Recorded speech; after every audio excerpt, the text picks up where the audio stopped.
Apakah Anda sepakat jika ke depan akan terjadi hal yang disebut decoupling, keterlepasan dengan masa lalu?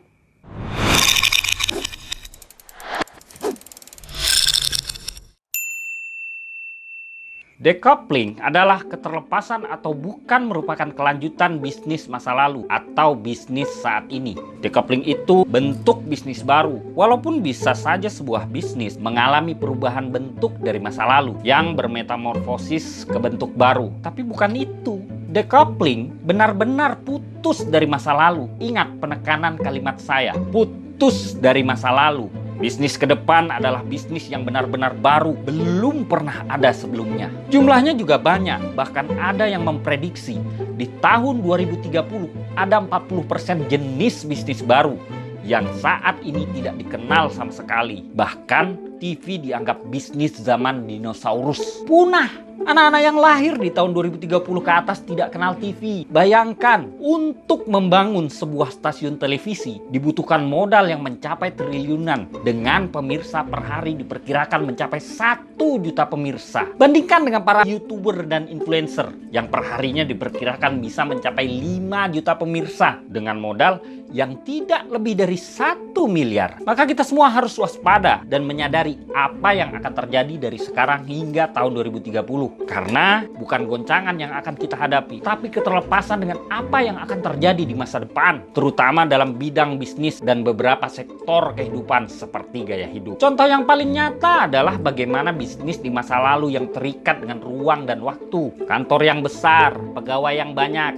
bisnis yang pakai aturan pemerintah atau regulasi mendadak menjadi cair tanpa jalannya peraturan pemerintah karena sudah cross border country, antar negara, sehingga bisnis tumbuh lebih cepat dari peraturan sebuah negara. Misalnya bisnis digital yang merusak, yang mendisrupt retail shop dan hampir terjadi di seluruh belahan dunia. Lalu perusahaan seperti online driver atau ojek online yang tidak punya aset motor dan mobil, tidak bayar BPJS, tidak bayar pajak kendaraan, tidak bayar STNK, tidak punya satupun kafe atau resto dengan fasilitas delivery foodnya, membuat berbisnis menjadi ringan karena fokus pada tujuan utamanya, yaitu mendistribusikan barang atau orang. Ada satu hal yang membuat saya sendiri atau mungkin teman-teman akademisi shock.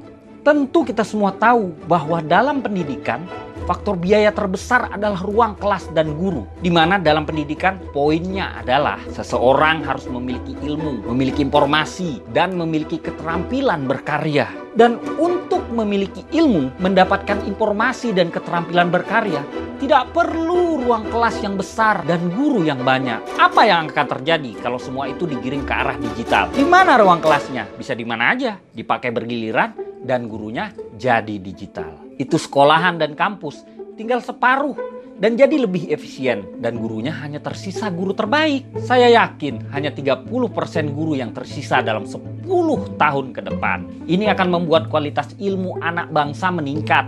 Dana yang dipakai hanya sedikit dan bisa dimanfaatkan di bidang lain yang memberikan efek lebih produktif. Karena itu kita semua sebaiknya mengantisipasi. Semua pindah ke digital, memangkas biaya ruang kelas dan guru atau dosen hingga 30%.